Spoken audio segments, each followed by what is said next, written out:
Good morning, everybody. We're up to chapter 19, and there is, let's take a quick look here. About 24, 25, 26 chapters, so we're closing in on the end. So if anybody has any suggestions for books that you'd like me to read next, I'm happy to look them up. I have a librarian friend that lives down the street. She can get me most anything that I want. So the camera's in a slightly different position today. See that part of the closet that I couldn't see before. What's going on here? Turn it. Let's go like that. A little closer. What's going on here today? I have to zoom in or something. Alright, chapter 19. After camp, I tell Mom about the beach. Well, let's think about this for a second. What happened last chapter? How they decided they were going to clean up the beach at Lake Michigan, and Stella has started her very first group. After camp, I tell Mom about the beach. Cleanup day on our metro ride. She's pumped. "Okay, padre, it's great that we're starting in our own backyard. Count me in." "And some of the kids from camp are going to be there too," I reply. "I can't wait," she smiles. The happy mood changes quickly. When back home, Mom receives an email saying that they need her help at work this Saturday. Unfortunately, this means she is going to have to miss beach cleanup. "Don't worry, mi amor. I'll ask your brother." For the first time all week, Nick is home in the afternoon and not at the pizza shop. It's hard to tell, though, because he's hiding in his room. Mom heads up to talk to him, and I sneak up closer for a better listen. Right away, I can tell he is not enthusiastic about this. "But, Mom, I was going to hang out with my friends on Saturday, not my kid's sister. Lo siento, niño, but I really need your help with this. You know we've only got each other. What about Linda? You know it's too far for Linda to have to go." He groans. Mom continues, "Plus, it's for a good cause. Why don't you invite Jason? That way you can hang out with your friend at the same time." "All right, I guess. I'll ask him if he wants to go," replies Nick, letting out a big sigh. "Thank you, niño. Tú eres el mejor hijo," saying that, you are the best son. I walk back to the kitchen quietly before Mom sees me. Wait a minute, there was a picture. A whole page picture. I forgot all about it. There she is, look. There's Nick's room saying, "Keep out." And there's Stella. Look at that concerned look on her face. She's worried. But he did say yes. I walk back to the kitchen quietly before Mom sees me. "He's going to take you," Mom says, returning with a big smile on her face. "Great," I reply, but really I feel a little bad. I don't know why Nick doesn't want to hang out with me. Maybe Nick has been replaced by his secret twin brother. And the twin is named Nicholas. Aha, that's right. And that twin doesn't like me as much. At least, I hope so. That would be easier to accept than Nick not wanting to be around me anymore. That happens sometimes when older brothers and older sisters get older. "Why don't you just ask Jenny to go too?" Mom suggests. "That's a good idea. I could use my best friend right now. Why didn't I think of her first?" But when I call Jenny, like Nick, she is not enthusiastic about it. See, here we go. I told you they were going to start to have some troubles, weren't they? "I can't, Stella. I have to practice for my recital." I groan. "You're always busy now." "Dancing is important to me," says Jenny, sounding very annoyed. "I know, okay. It's all you talk about," I reply. I can't believe how selfish Jenny is being. The oceans are in crisis, especially the marine life. Now is not the time for dancing. Sounds like Stella's being a little selfish too, I think. "Stella, you're not being a good best friend to me right now," replies Jenny. Frustrated, I blurt out, "But this is more important than dancing." I cover my mouth.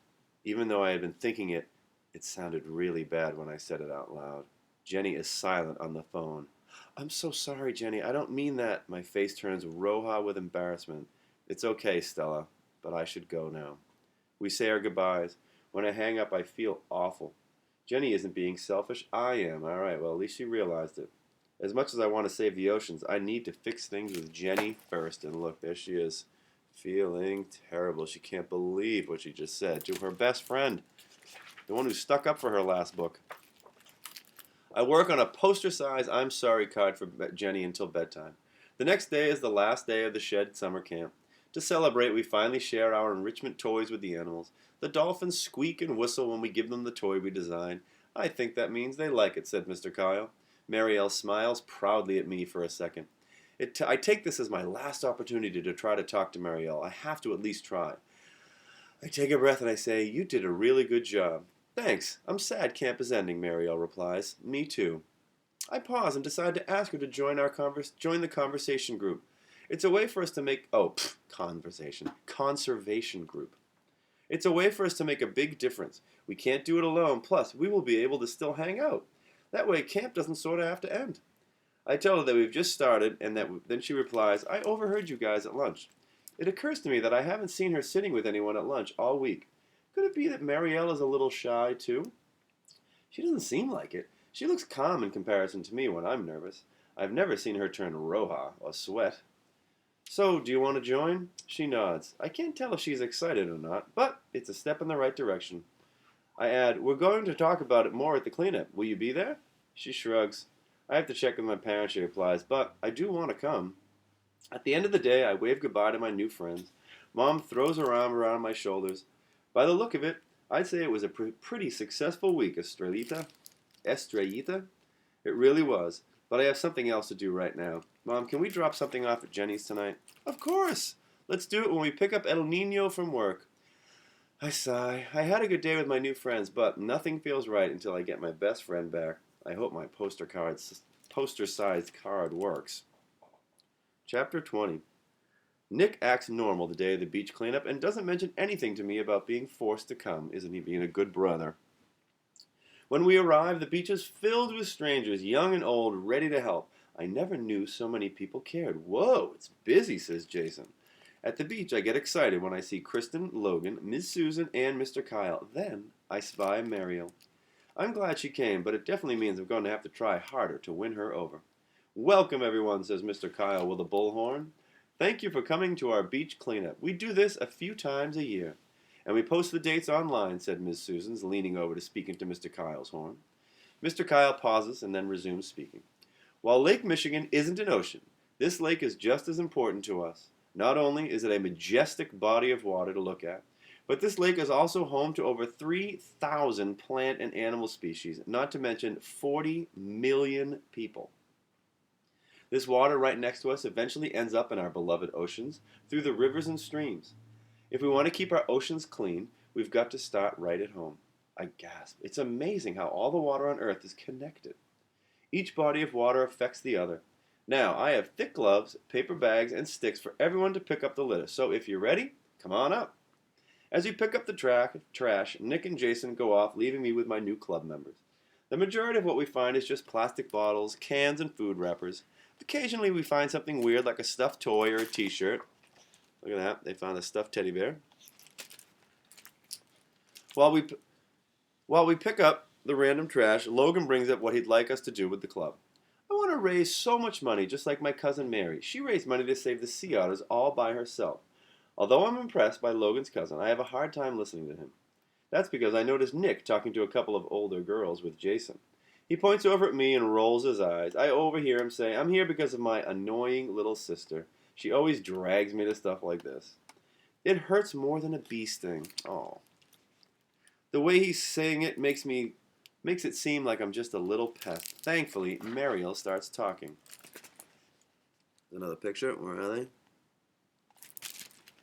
I've been thinking, what's the name of the club? I look down. I can't believe it hadn't crossed my mind. That's like step one of forming a club. Every club has a good name, she says. I turn a little roja. I hope that everyone doesn't think I'm not prepared enough, especially Marielle. How about the Ocean Crusaders, I suggest? Marielle shrugs. Not catchy enough. I look from side to side frantically. I cover my mouth with my hand and take a secret deep breath. With a clear head, I've got it. I remember that Jacques Cousteau started a group with his friends, Philippe and Frédéric, called the Sea Musketeers. Oh, that's pretty clever. Maybe that could be the name of our group. I blurted out, the Sea Musketeers. I like it, says Kristen, flashing her braces at me. Logan nods. Well, I think it's a contender. We should vote at our first meeting. When is that going to be, said Marielle. I gulp. I hadn't planned that far. Quickly, I replied, let's have our first meeting next weekend at my place. I'll have to check with my mom first, but I think it should be okay. We collect trash the rest of the morning. Mr. Kyle said it was the largest group they had ever had on beach cleanup day. It's awesome to know that we did something big together. After we're done volunteering and Jason goes home, I walk alone with Nick. I feel exhausted from being in the sun all morning, and now that it's the afternoon, it's only getting hotter. I really could go for ice cream, but I don't feel like suggesting fun things to do with Nick right now, especially after what he said about me. Why are you so quiet, he says, messing with my curls. No reason, I replied, not looking at him. I didn't have the words to tell him. He has never made fun of me in front of other people before. It hurts even more because I think my big brother is pretty awesome most of the time. He shrugs. I had a great time. I met a girl who's going to be in my high school next year. He looks a little lovesick. But I thought you said girls were gross. Just you, he replies. I cross my arms and we walk the rest of the way home in silence. All right, well, that's it for this morning. Hopefully we're going to have get some plans together with our fellow first grade teachers, and we're going to have some more stuff for us to do on Monday. Maybe have a little schedule, and we're going to try to plan some more learning activities since we're going to be doing this through the computer for a while now. I hope everybody's having as good a time as they can. I hope you guys are playing outside, and if you aren't, go outside today because it's going to be nice. See you soon.